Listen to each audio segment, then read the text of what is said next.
Oh, there you are. Hello. Hello. As I was saying, not by your normal, beautiful spiritual standards. Normal by normal standards. If you're joining us this morning, it's a bit of a pig's ear so far, yes, isn't it? I know. We were just having a discussion about what was normal for us in our brains, because I was just reporting that I seem to be losing ideas in my mind right now. And just as we did that, we started the show, and I hadn't put us actually into our own show. So, as I recall, you were irritated because you couldn't remember something. Yeah, leading up to the show, I was irritated because I knew there was something I needed to do before the show.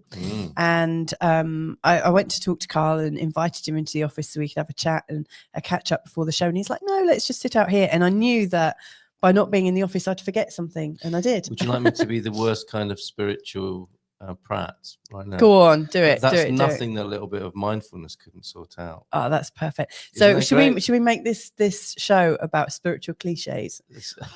Spiritual prattery.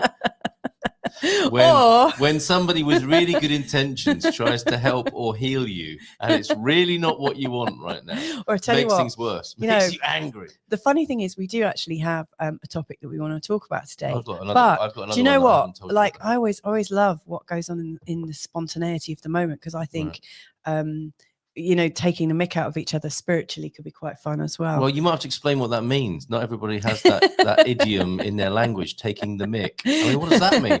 Well, a little bit of fun and jesting. Yeah, and look, there's something wrong with StreamYard this morning. What's completely wrong with StreamYard? Because that's changed how we normally do our styling. I quite like it. Do you? Yeah, nothing wrong with that. Nothing wrong with a bit of change. Variety is the spice of life. I didn't even notice. I didn't even know I needed to be annoyed by that. And now I am. Right, okay. I'm just going to change that style back because that makes a massive difference. That's better, isn't it? That's how we normally have it. Make a note of that in the Akashic Records, why don't you? just so everything's okay. So anyway, this show is really a light-hearted look at life, and it's working already. It's making people giggle already. Yes, hi, Deb. And so the whole purpose of us getting together is just to sort of have a little chinwag about what's arising, what's coming out, what's going on. Well, the sun is shining, can report that, and that's I was guilty of luring you out to it, wasn't I? Yeah. Which is when you forgot to do what you couldn't remember you were meant to be doing, which made you quite cross. I'll just mention it one more time. And my outing, I had an outing yesterday, which sounds really serious, doesn't it? Yeah, were you outed? What were you outed for yesterday, Carl? I will out myself now. Oh, okay, thanks. Life, what is life? Thanks for that. We'll come back to that. That's easy. I've got a really good answer for that. And hey, you two. I thought I'd pop in today. Thank you. Hi, T-Duck. For that, T-Duck. Thank you. So we've got a few people watching. That's so nice. We do. And I was out. I'm going to out myself now about yesterday. I saw dolphins and I cried, Deb. I was with my daughter who's 9. And I was explaining a situation. We met somebody whose daughter is part of the wardrobe team for Warhorse, which is a Michael Morpurgo book written about the relationship between a man and his horse. A boy and his horse grows up to be a man, and his horse goes to war. This isn't a spoiler, but it's the ongoing relationship between the boy and the horse. And I went with it at the time. I took a woman to see this stage show, and it started, and I started weeping in the audience. And I was surrounded by women. I was thinking, this woman who I've taken to see this, she loves horses. She'll be in a mess too. I looked at her, she's stony faced next to me. Well, I'm like, first of all, just, it's kind of hot in here. I might have a bit of an allergy or something. I'm not crying. You are. And then I had to give into it. And the same thing happened yesterday. I was with my 9-year-old daughter in this magical moment, it was really special because it was just she and I yesterday. And we were watching the dolphin performance. I was like, yeah, whatever, dolphin, zoo. I don't agree with zoos. All this sort of stuff going on. Zoos are okay. I suppose they've got a conservation thing. Rah, rah, rah, rah, all that mental fartery that goes on with things. I've got an opinion about this and that. And we're just, it's going to be nice for her. I'll go along because, I'm a dad and he takes his daughter to the zoo. And then... I like seeing the first. What was it about seeing the dolphins that set you off?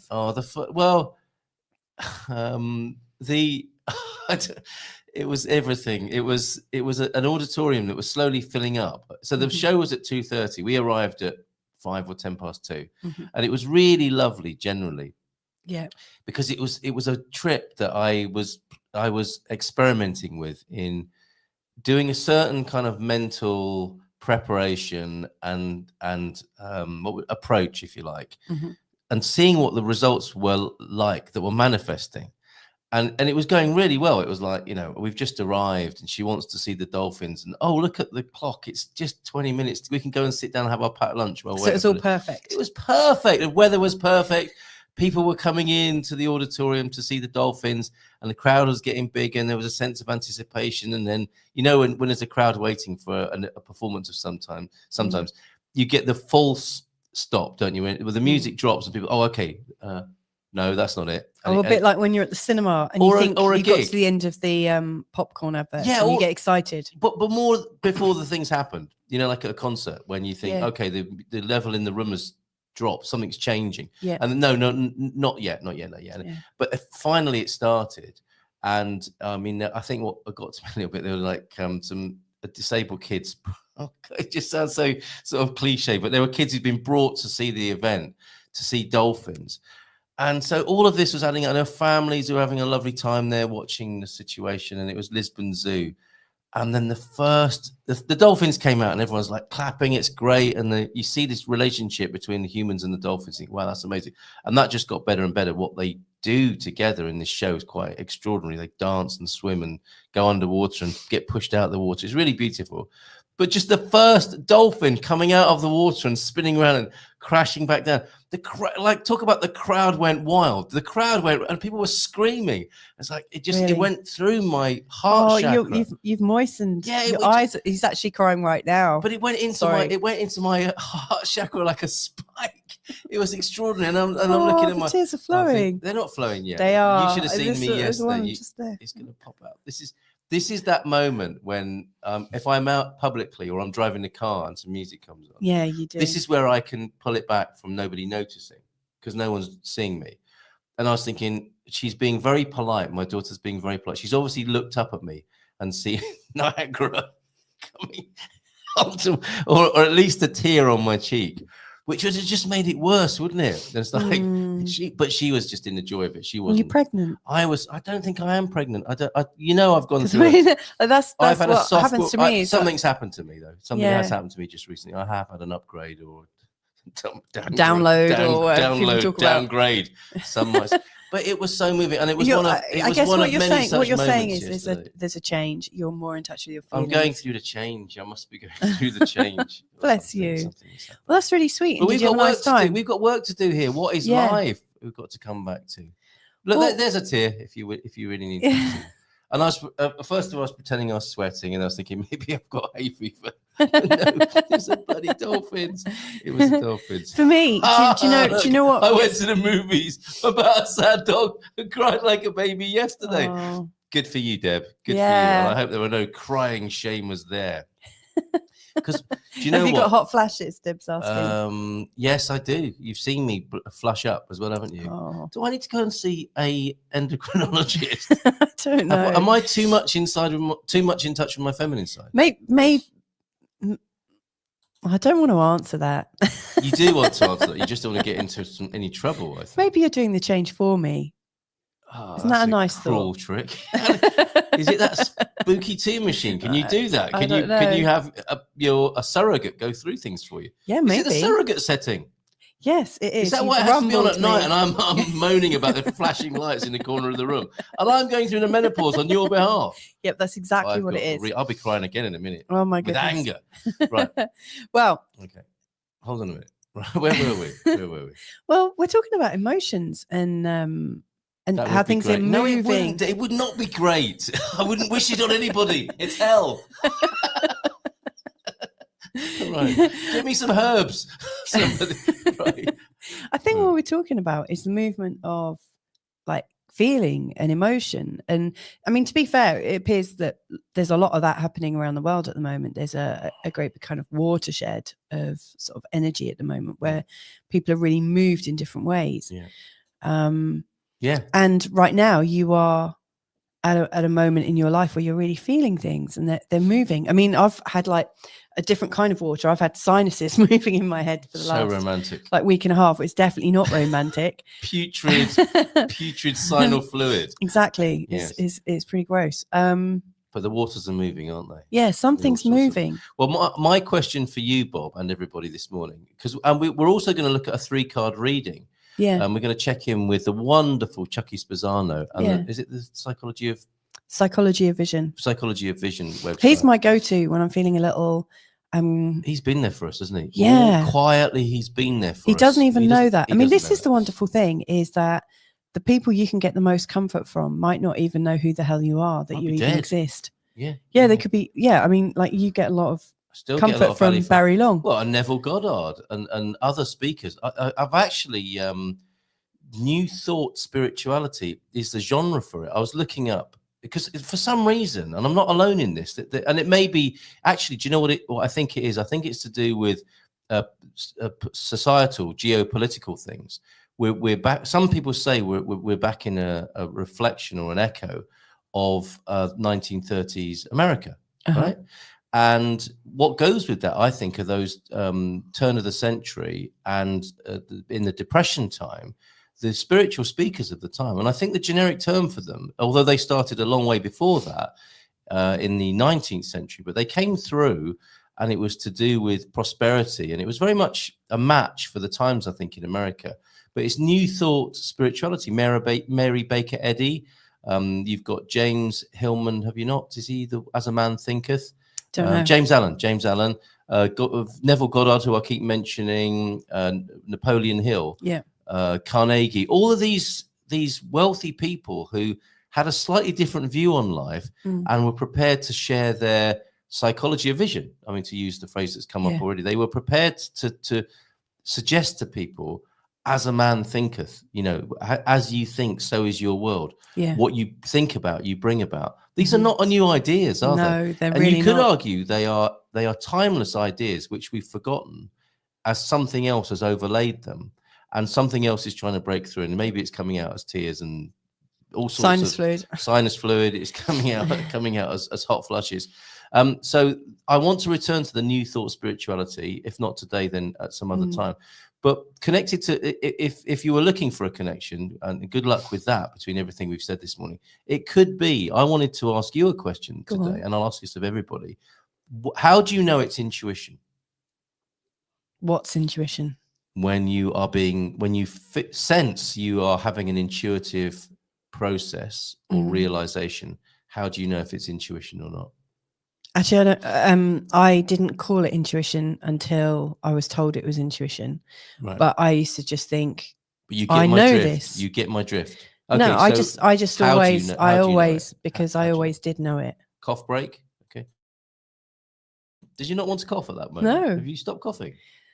Hallelujah! I've been using.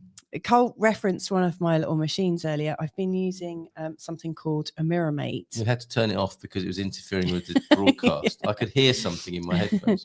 A Mirror Mate, which sends pulsed electromagnetic energy into different parts of your body. And I've also been using a Spooky 2 machine. So at the moment I'm testing the Mirror Mate. Yep. And I've really well tested the Spooky 2. And so I've been using the Spooky 2. It's tested you too. Yeah, it really has. Yeah. I've been using the Spooky 2 on myself, which is essentially a Rife machine. And I've been using it on my chest and also on our daughter's chest as well. She's been wearing this bad boy on the today. Respiratory system, you mean? I mean, not literally on your chests. Okay. Right. Okay. So coming back to the question, go on, which may have been too disturbing.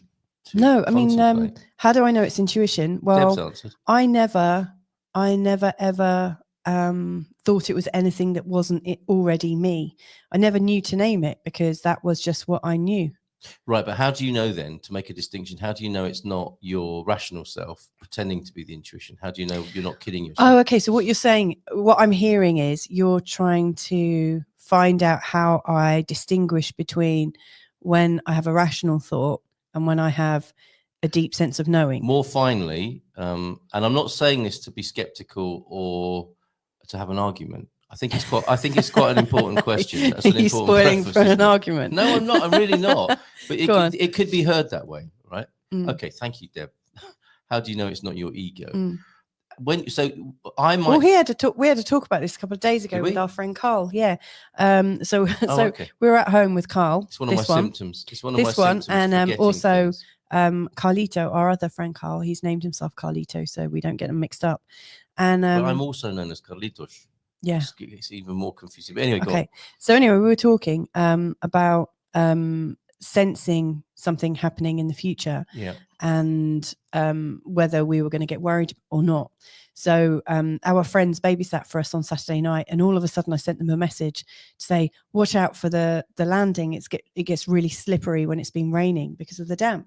The landing, the stoop outside. No, our upstairs landing. You know, right. our upstairs space. The first floor. Yes, yeah. Because I know the kids were running around, the floor gets really slippy. We've got harsh floors, haven't we? Yeah. Yes. And so I sent him that message because I saw something flash in my brain, and I was like, ugh. and so the next day I was apologizing and saying, look, I'm sorry if I sounded a bit weird. And the thing is, sometimes you have a little flash of something and you say something about it, and then a different action is taken, and you never actually know if what you saw was actually going to happen or not. But the net result is nothing happened. And so I was explaining to him that when I was younger, and I was in a different relationship, I'd gone out with my ex-boyfriend and his family, and his dad had a new car. And so we'd gone out with this brand new car, and we'd parked it up in the center of town. And I remember as we got out of the car, I thought, oh my God, this car's going to get stolen.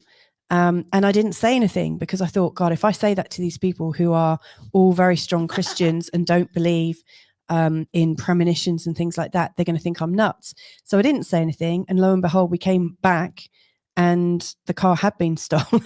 There's a lot in that. Yeah. And I felt really terrible because I didn't say anything. And the funny, and I had also gone through the process of thinking, if I do say something and they move it, they're just going to think I'm weird, because they will never have ever experienced the truth of it. To talk about here. And so I know that I've had an experience where I've thought something and it's had the opportunity to come true because I took no action. And then there was another experience. So Carl was taking the kids out for the day and I was working. I was doing some recording with somebody. And all of a sudden I said, hang on a second, I just need to go. I kind of paused the video, took my headphones off, ran outside. I don't know why I was running outside, but Carl was getting the car ready, and our two oldest kids were messing around on a hill with a pushchair with our young baby in it. And I remember that day. Yeah, because I gave you a right old parenting day. I gave you a right old shout about it. International Bad Parenting Day, as I recall. So Carl, wasn't really paying attention to the children, and to be fair, he wasn't expecting them to do something childish, like kids do. But I managed to just run out to the kids. I had no idea that anything was happening, but I knew to run and go to them. And they were literally just about to leave the pushchair with our son in it, our small son, and they didn't put the brake on, and it was on a really steep hill. So I just managed to catch the pram before it started rolling down. I was like flipping Superman. So again, I could have had this feeling and not done anything with it, but I did, and thank goodness I did, because that would have definitely involved a hospital visit that day for sure. Well, the worst case scenarios might have included that. Okay. Yeah. So that's not exactly what I mean. But I mean, your intuition, isn't it something like a deep knowing that causes a change in you? Okay. This is great. By the way, this is not a test. Okay. I'm just trying to explain what I meant by this, which is you're an intuitive reader, aren't you? A consultant of people, and what you give, the information you give to them, is not a report, like a scientific report based on the established facts of that discipline. Yeah. Although it is in a way. I do start from an astrological model. You're using the scientific model of astrology, as in what's been known and observed over millennia, and what is expressed in the ephemeris as the likely situation from which you then base your insight. Yeah. Which then goes through the infinity sign or the egg timer or whatever, there's a crossover, isn't there, of the known into the unknown. Yeah. Would you accept that? Yeah. Okay. That's important as well, though, isn't it? Making a nice square edge. I'm just trying to get the right styling.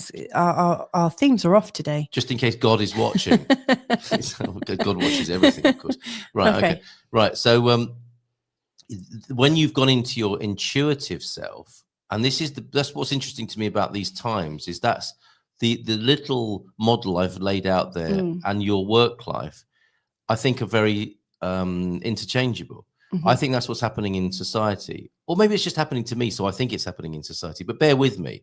There does seem to be an awakening to intuition, or a remembrance of faculties we don't normally use. Let's say we're moving from the very rational age and the scientific age, and what to me is quite a thin way, a narrow bandwidth of understanding, not many dimensions, if you like, another way of putting it. And we're opening out to added faculties or forgotten faculties.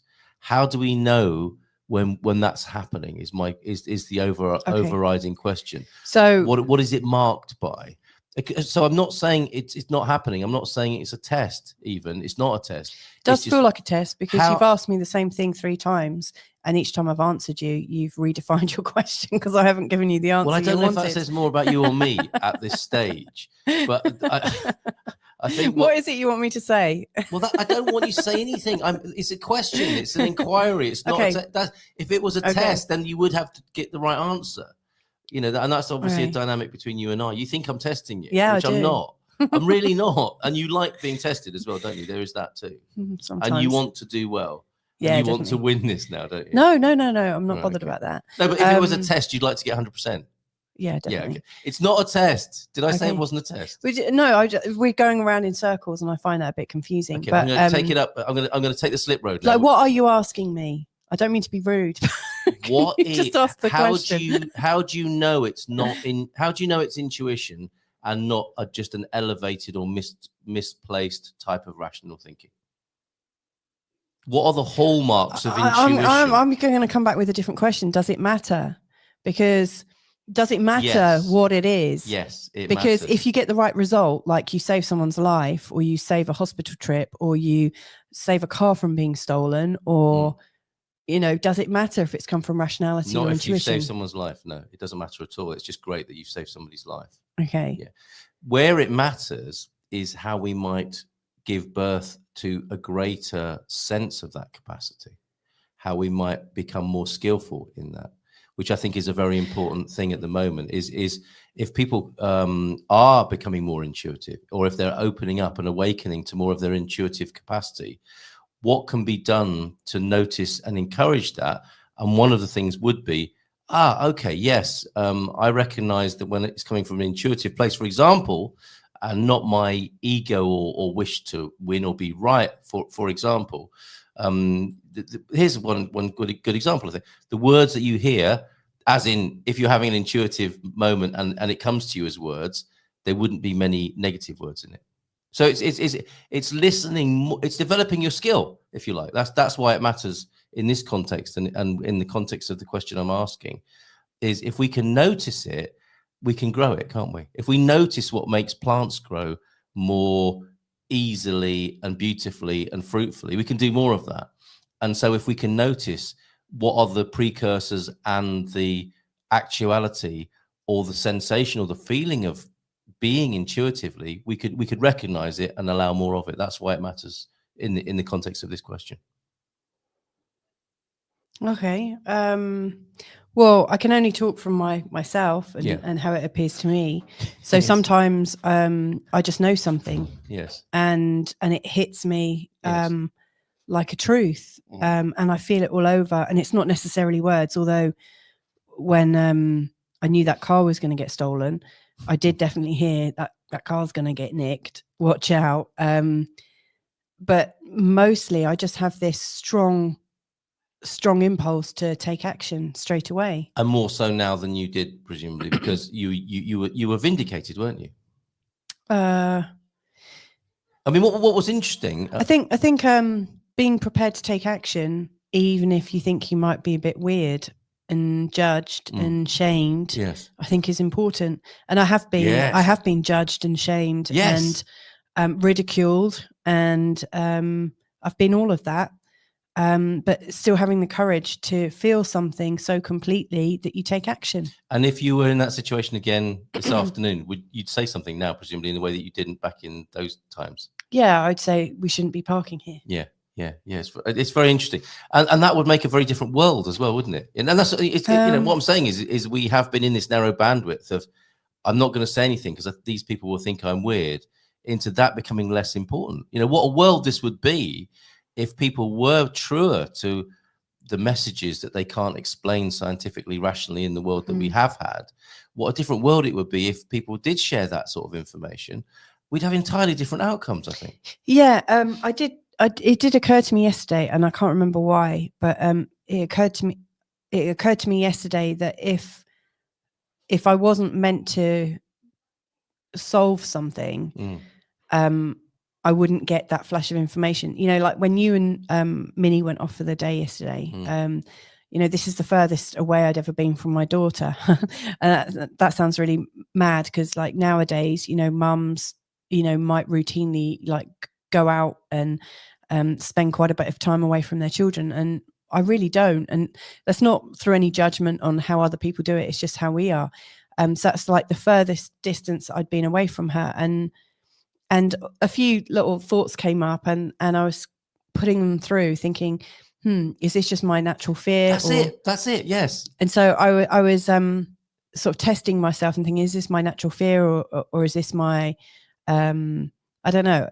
What came up for me that I took some comfort from was you have to allow life to also take place. Yes. And, I considered for the moment, this sounds really gruesome. I considered for the moment that, if these guys were meant to still be here, you would return. And if you weren't meant to be here, life would take you out, whether you were in Lisbon or not. So you could be at home and something could happen. I see. There are some times, I've heard people talking about near-death experiences and different things. And I remember listening to something about some twins, and there'd been some prophecy, and this twin had taken a different course of action to avoid this prophecy about dying, but it ended up dying anyway. So, like when you try and cheat the natural flow of life, it still kind of happens. And we can have agency over the natural flow of life as well. This is the juicy stuff, isn't it, that we're talking about here? Yeah. So I guess, where I was in my mind yesterday was I wasn't getting anything strong and intuitive. I was just getting the normal worries that I would get. And I also appreciated that if something was going down, my intuition wasn't necessarily something that would save anyone unless I had it and it was meant to save somebody. And you couldn't stop yourself from saying so. Yeah. I mean, if someone is meant to be here or not meant to be here, there's nothing like, I'm not stronger than God, I guess. That'd be one way of putting it, wouldn't it? Although I do feel like I'm part of God, yes, but I don't think I am God. Yeah, in its entirety, I'm a fraction of God. That's my way, own sense. Well, we're anyway. going to finish in 45 seconds. Now, that in some way is the answer to your question, Bob. Life, what is life? Life is this, what you're seeing now. And I think there are some little clues in there in how we operate in that, in the conversation we've just had. And thank you for addressing that for me. Yeah, I wasn't quite sure where you were going. No, I clearly. Most miracles just happen without notice. And I think we are those miracles that are happening without notice. We don't even realize we're miracles, do we, a lot of the time? And I think that's very important. Because we don't realize that the car didn't hit us or whatever. And that's quite an interesting mirror image of life, isn't it? All the things that didn't happen, as much as what did happen. We are fixated with what's happening, aren't we, rather than what isn't happening, which would be another way of looking at life. We've got to go, haven't we? Yeah. We'll see you again tomorrow. Join us tomorrow. We've got we're having a grief special, which sounds grisly, but it's really, really good. Okay, bye.